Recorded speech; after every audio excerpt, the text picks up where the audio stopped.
Om Namo Vasudevaya. Narayanam Namaskritya Naram Chaiva Narottamam Devim Saraswatim Vyasam Tato Jayamudiraye Nashta Prayeshu Abhadreshu Nityam Bhagavata Sevaya Bhagavati Uttama Shloke Bhakti Bhavati Neshtake Om Ajnana Timirandasya Gyananjana Shalakaya Chakshurun Militam Yena Tasmai Shri Guruve Namaha Sri Chaitanya Manobhistam Sthapitam Yena Bhutale Swayam Rupa Kadamayam Dadati Swapadantikam Vandeham Shri Guru Shri Yuta Padakamalam Shri Guru Vaishnavamscha Shri Rupam Sagarajatam Sahagana Raghunathanvitam Tam Sajivam Sadvaitam Savadutam Parijana Sahitam Krishna Chaitanya Devam Shri Radha Krishna Padan Sahagana Lalita Shri Vishakhanvitamscha He Krishna Karuna Sindhu Dinabandhu Jagatpate Gopesha Gopika Kanta Radha Kanta Namostate Tapta Kanchana Gaurangi Radhe Vrindavaneshwari Rishabhanu Sate Devi Pranamami Hari Priya Nama Om Vishnu Padaya Krishna Prishtaya Bhutale Srimate Bhaktivedanta Swami Iti Namine Namaste Saraswati Deve Gauravani Pracharine Nirvisesha Shunyavadi Paschatya Deshatarine Vanchakalpa Tarubhyascha Kripa Sindhu Bhaemacha Patitanam Pavanebhyo Vaishnavebhyo Namo Namaha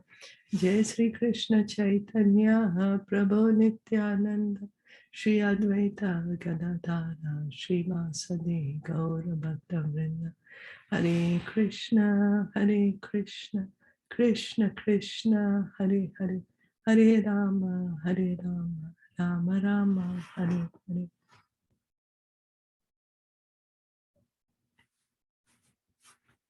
So we continue reading today from Srimad Bhagavatam. We are on Canto 3 and we are on chapter 20 and text 35. So we have been seeing how this demoniac personalities are created. So reading on Yava Kachitvam Abale Tishtya Sandarshanam Tava Utsusno Shikshamananam Kanduka Kridaya Manaha. Translation and purport by His Divine Grace, A.C. Bhaktivedanta Swami Shilpa Prabhupada. Whosoever you may be, O beautiful girl, we are fortunate in being able to see you. While playing with a ball, you have agitated the minds of all onlookers. Demons arrange. We finished it. I think we did this one. Yeah, sorry about that. So the next one. Nekatra te jayati shalini pada padmam ganantya muhu karatalena patat patangam madhyam vishidati brahadstana bharabhitam shanteva drishtir amala shushikha samohaha. O beautiful woman, when you strike the bouncing ball against the ground with your hand again and again, your lotus feet do not stay in one place. Oppressed by the weight of your full-grown breasts, your waist becomes fatigued and your clear vision grows dull, as it were. Braid your comely hair. The demons observe beautiful gestures in the woman's every step. Here, they praise her full-grown breasts, her scattered hair, and her movements in stepping forward and backward while playing with the ball. In every step, they enjoy her womanly beauty. And while they enjoy her beauty, their minds become agitated by sex desire. As moths at night surround a fire and are killed, So the demons become victims of the movements of the ball-like breasts of a beautiful woman. The scattered hair of a beautiful woman also afflicts the heart of a lusty demon. Reading on. Iti shayan tanim sandhyam asura pramadayatim pralobayantim jagharur matva muda diya striyam. The asuras, clouded in their understanding, took the evening twilight to be a beautiful woman showing herself in her alluring form, and they seized her. The asuras are described here as mudadiya, meaning that they're captivated by ignorance, just like the ass. The demons were captivated by the false, glaring beauty of this material form, and thus they embraced her.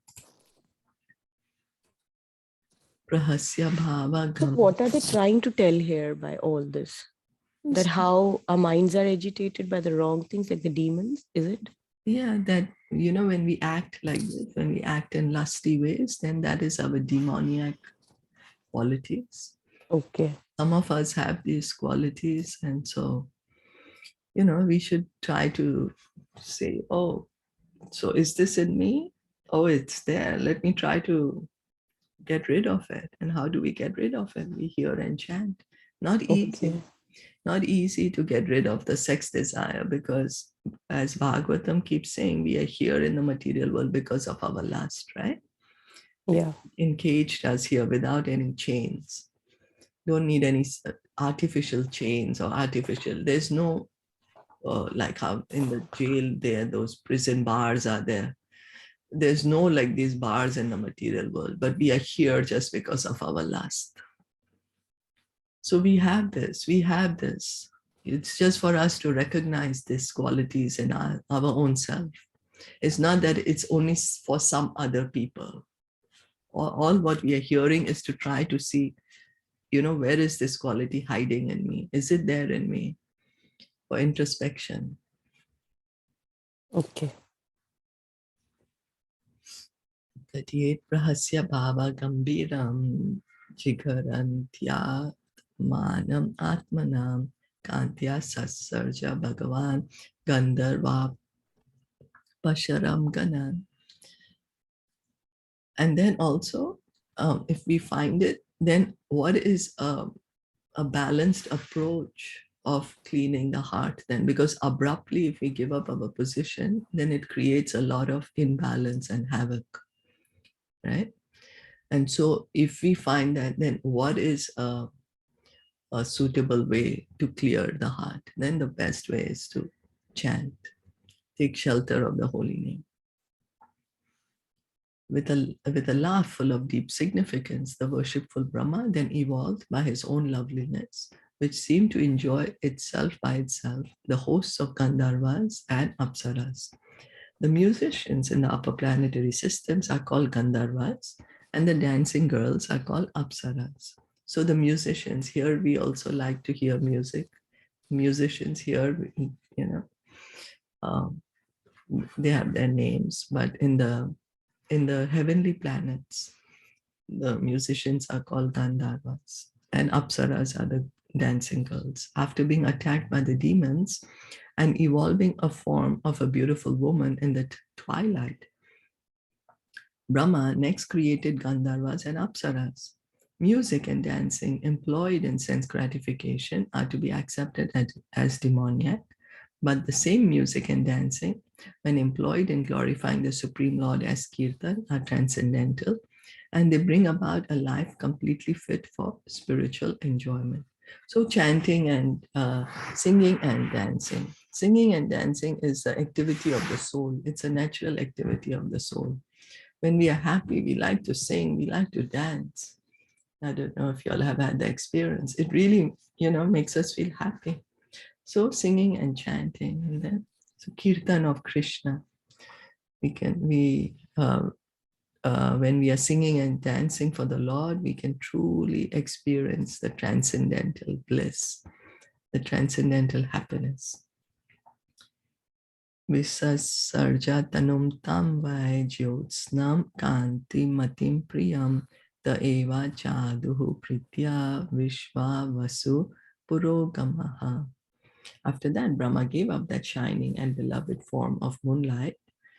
Vishva Vasu and other Gandharvas gladly took possession of it. So then again, Brahma gave up a form. And so that again, as we have been hearing, when he gives up his form, doesn't mean he's giving up his body, but his mentality. And the Gandharvas took that. Shishtva Bhuta Pishamscha Bhagavan Atma Tandrina Digvasaso Mukta Keshan Vikshya Chamilayadrisha. The glorious Brahma next evolved from his sloth, the ghosts and fanes. But he closed his eyes when he saw them stand naked with their hair scattered. Ghosts and mischievous hobgoblins are also the creation of Brahma. They are not false.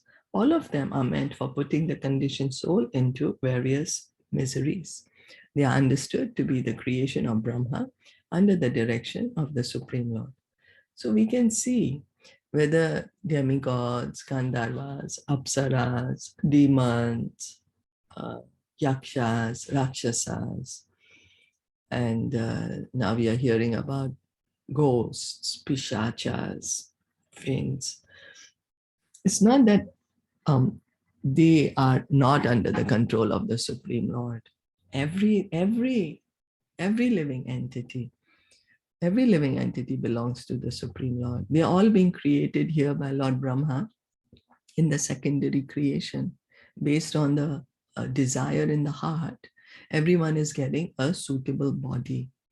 So there is a nothing and no one who is beyond the control of Krishna. It's not that the ghosts are not created by Brahma. They are also created by Brahma. And Brahma is creating on the order of the Supreme Lord. Brahma is doing his service to the Supreme Lord. It is Brahmaji's service to the Supreme Lord to create the universe. He does not create the universe, but it's a secondary creation. He gives bodies to the different entities, creates the different planets. The elements are there. He just creates the different planets, puts them in different positions. That's what he's doing. Like the architect. He's like the architect. The materials are supplied and then the architect puts them. And so we can see that everything and everyone is within Krishna. Nothing is beyond Krishna. We are so scared of ghosts or rakshas or demons, but everything is within Krishna. So they're trying to say like all these do exist. Yes. Ghosts, goblins, Yes. right? Apsaras. Yes. Like one example, I would say like Lata Mangeshkar. I think she was a born singer. Don't you think? Like I think she was a Gandharva. It came down.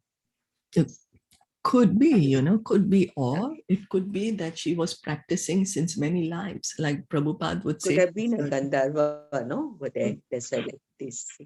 Could be, we never know. But even like there were certain performers that Prabhupada would say that no way they could have mastered this music in one life. They have been doing it since previous lives, for example, Beethoven, So how do they have that much talent? It's because they're continuing since many lives. And also I wanted to point out that what did Lata Mangeshkar say? That when she sings for the Lord, then everything is complete. Complete, yeah. Yeah, singing for the Lord. She, as you said, she was a Gandharva. Maybe don't like to speculate. I don't like to speculate because we can't be for sure, right? Then it becomes a speculation. But what she said was important, that she sang so many songs, right? Thousands of songs. But she said when she sang for the Lord, or when she sang for Lord Krishna, then everything was complete. And that is so beautiful. And it is true, no? True. When we sing for Krishna, then everything is complete. And she felt it. She felt it, which is amazing. Amazing. Chakrustad Vishtaram Tam Juram Bhanakyam Tanum Prabho Nidram Indriya Vikledo Yaya Bhuteshu Drishyate Yeno Chistan Dharshayanti Tam Unmadam Prachakshate. The ghosts and hobgoblins took possession of the body, thrown off in the form of yawning by Brahma, the creator of the living entities. This is also known as the sleep, which causes drooling. The hobgoblins and ghosts attack men who are impure, and the attack is spoken of as insanity. The disease of insanity or being haunted by ghosts takes place in an unclean state of existence. Here it is clearly stated that when a man is fast asleep and saliva flows from his mouth and he remains unclean, ghosts then take advantage of his unclean state and haunt his body. In other words, those who drool while sleeping are considered unclean and are subject to be haunted by ghosts or to go insane. Oh my gosh, didn't hear about this. Yeah. So the best thing is to continue chanting, right? Continue chanting. So your drooling means you can be haunted by ghosts. Oh gosh. So that's why we need to like shower, when we wake up. So Yeah. that's the reason when we get up, we shower, and then to clean up all the. Also, the body releases a lot of toxins. I've seen some study also that when we sleep, then the body releases a lot of toxins, and so then they are there on the skin. But then when we shower, then those toxins are like we are washing them off. So there's a scientific reason also. So then reading on, Urjasvantam man yamana atmanam bhagavan ajaha sadhyan ganan pitrir ganan parokshena srijat prabhu. Recognizing himself to be full of desire and energy, the worshipful Brahma, the creator of the living entities, evolved from his own invisible form. From his navel, the hosts of sadhyas and pitas. The sadhyas and pitas are invisible forms of departed souls, and they are also created by Brahma. So the pitas, the Pitralok, they stay in the planet of the demigod, of the ancestors. There's a Pitralok. That's why the Shraddh ceremony and all that goes on. Because where do the ancestors stay? Then they stay in this Pitralok. And Sadhyas here is mentioned as demigods. Here Sadhyan is mentioned as demigods. So, Ta Atma Sargam Tam Kam Yam Pitaraha Pratipedire Sadhyebhyascha Pitrabhyascha Kavayo Yad Pitan Bate. The Pitas themselves took possession of the invisible body, the source of their existence. It is through the medium of this invisible body that those well versed in the rituals offer oblations to the sadhyas and pitas in the form of their departed ancestors on the occasion of Shraddh. Shraddh is a ritualistic performance observed by the followers of the Vedas. There is a yearly occasion of 15 days when ritualistic religionists follow the principle of following oblations to departed souls. Thus, those fathers and ancestors who, by freaks of nature, might not have a gross body for material enjoyment can again gain such bodies due to the offering of Shraddh oblations by their descendants. So sometimes, when we get into it, when suppose we leave the body by an accident or a murder, like it's untimely, it's not planned, then what happens? Then we don't get a gross body. Then we are remaining in our subtle body. So then we need a gross body to continue our journey, right? When we are remaining in our gross, subtle body, then it's like ghosts. What's the difference between a ghost and us? Is the ghost is in there subtle body. They do not have a gross body to enjoy with. And that's the reason they like to possess other living entities, because we all have desires, and then we all feel that the only way I can fulfill my desire is when I have this body and I can enjoy this body, and then I will be happy. So then the Shraddh ceremony, when we perform once a year, that in case there is some ancestor who has not gotten a gross body, after they get this oblation, then they can get a gross body. The performance of Shraddha offering oblations with prasad is still current in India, especially at Gaya, where oblations are offered at the lotus feet of Vishnu in a celebrated temple. Because the Lord is thus pleased with the devotional service of the descendants, by his grace, he liberates the condemned souls of forefathers who do not have gross bodies, and he favors them to again receive a gross body for development of spiritual advancement. So the idea is that when we are offering the Shraddh, when we are performing, then the food should be offered to Krishna or to Lord Vishnu, so that it becomes prasad. And then when it's offered to the ancestor, means they are having an opportunity to have prasad, and in that way they can get a gross body. Not that the food should be offered to anyone. No, it should be offered to Krishna. Then it becomes prasad, and then it helps them in their journey. Unfortunately, by the influence of Maya, the conditioned soul employs the body he gets for sense gratification, forgetting that such an occupation may lead him to return to an invisible body.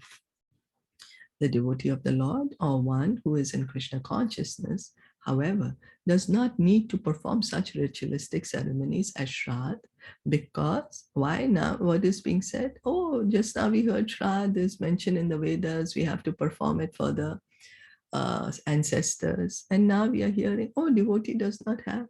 One who is in Krishna consciousness does not need to perform such ritualistic ceremonies as Shraddh. Why? Because he's always pleasing the Supreme Lord. Therefore, his fathers and ancestors who might have been in difficulty are automatically relieved.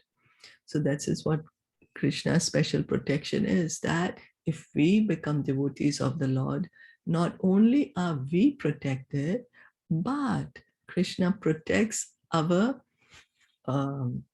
forefathers, our ancestors, our fathers, and depends how pure, of how good of a devotee we are, that many generations of ancestors are liberated, they get liberation, and also the future generation. The vivid example is Prahlad Maharaj. Prahlad Maharaj requested Lord Nrsimhadev to deliver his sinful father, who had so many times offended the lotus feet of the Lord. The Lord replied that in a family where a Vaishnav like Prahlad is born, not only his father, but his father's father and their fathers, up to the 14th father back, are all automatically delivered. So after Lord Nrsimhadev killed Hiranyakashipu, and Prahlad Maharaj offered beautiful prayers, then Lord Nrsimhadev asked him, you asked me a benediction. Prahlad Maharaj said, no, my dear Lord, I am not praying to you because I want to do business with you, that, I pray to you that because I want something. Because Prahlad Maharaj is a pure devotee. Now we might say, oh, but I have a lot of desires. What do I do? Never mind, still pray to Krishna. We have all material desires. We still ask Krishna for them. In our position, what can we do? And then, anyway, but Prahlad Maharaj, because he's a pure devotee, he had no material desires. Then finally, Lord Nrsimhadev said, no, you asked me something. You must ask me something. So Prahlad Maharaj said, okay, my father, he was a demon. You please, so he's going to be suffering in this material world. You please give him liberation. Lord Nrsimhadev said, he's already liberated. You're such a pure devotee. Not only your father, but your father's father, his father, his father, his father, like that, 14 generations are already liberated because you are such a pure devotee. And so we can see that Krishna protects his devotees. He protects the devotee and the devotee's family.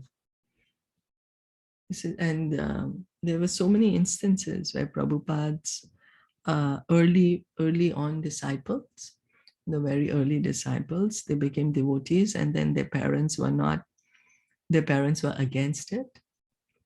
And these were like really, really, the parents were against, but somehow or the other, at the time of leaving the body, when the parents were leaving the body, they were either able to say Krishna, or they got association of their children who were chanting to them, or they had, very auspicious departures. So Krishna does not forget anyone. He's not ungrateful. We do a little service for Krishna. Krishna gives us all protection. Krishna is not ungrateful. Like one devotee says that his mother, she would always have these philosophical arguments. He would tell her there is Krishna, and she would be like, no, there's no Krishna. And then somehow when she was leaving her body, he was there with her, and she at the leaving of body, she mentioned Krishna, and she left her body at that point. And Krishna says that Antakale Chamameva, whoever says my name, when they're leaving the body, they come back to me.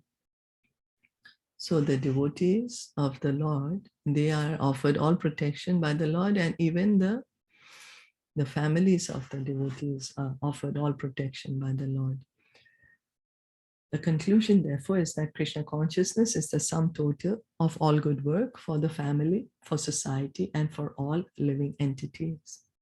In the Chaitanya Charitamrita, the author says that a person fully conversant with Krishna consciousness does not perform any rituals, because he knows that simply by serving Krishna in full Krishna consciousness, all rituals are automatically performed. So this is what it is. And that's why we are encouraged to become Krishna conscious, sum total of all good work. So when we become Krishna conscious, all our activities are auspicious not only for us, but for our family, for our society, and for all living entities.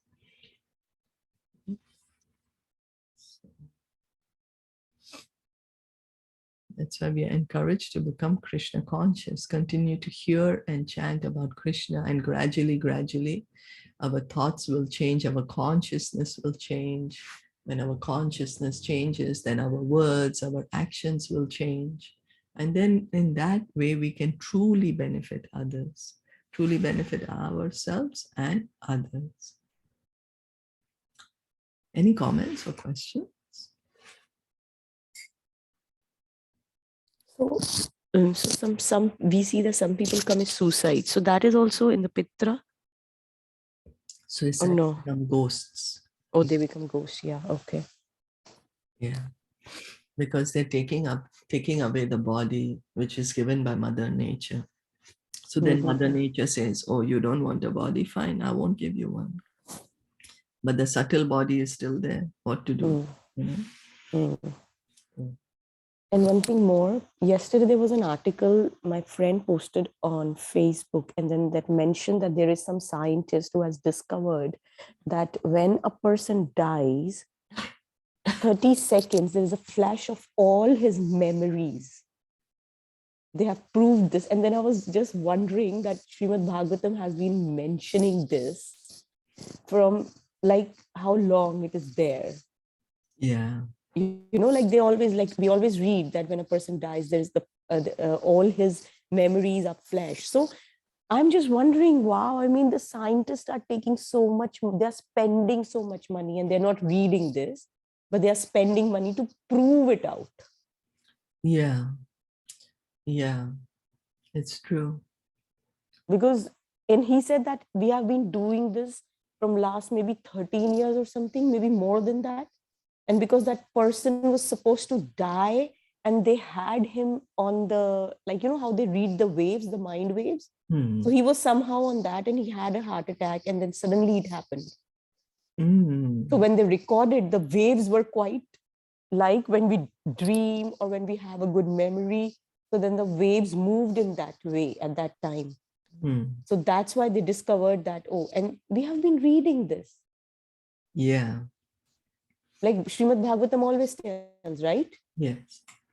Yes. And exactly 30 seconds, they always tell that it is, and he also noted it for 30 seconds. Oh, yeah, I'm not sure of the time, but I know like in a flash or full life, whatever we have. So he said that the flash is that the 30 seconds they considered it. So I was just wondering that, wow, I mean. Yeah. Bhagavatam is, it is scientific knowledge, you know. Everything, actually. Yeah. It's just that because of propaganda, people have lost their faith. But if we see like our ancestors, like 3-4 generations ago, you know, like I remember my granny, she was always reading Bhagavatam the whole day. And, you know, so the previous generations, they did have that faith. They did know that this is correct knowledge. But then somehow with time, you know, with propaganda, then we lost our faith in the Vedas. And then so it's good. It's good the scientists are proving it to bring back the faith, then, you know. So it's a good thing. Yeah, actually I was looking so that I could post the reference. Yeah. So that they could know that, you know, it's already there. Yeah. So I was looking for the reference. So if you could find the reference and you could share with me, I can share there. If sure. If you can find some reference. Yeah, sure. I think we just read it a few days ago. Yeah, so if you could, like, you know, then I can just repost there so that at least people know. And even if one person reads Bhagavatam because of that, and they connect to the Shastras, it is such a good thing. Oh, yes. Oh, yes.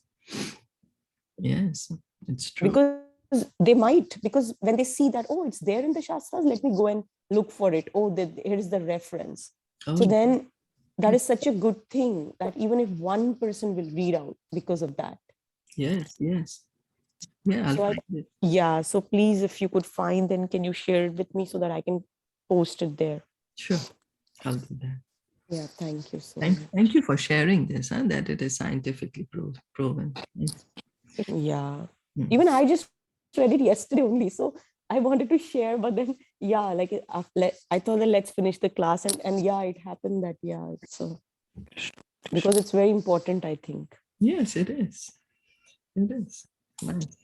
Thank you. Yeah. Thank you. So we'll stop here for today. Srimad Bhagavatam ki jai. Ki jai. Gauravanande. Hari Bol. Hare Krishna. Hare Krishna. Hare Krishna. Thank you for listening in. Thank you for joining in.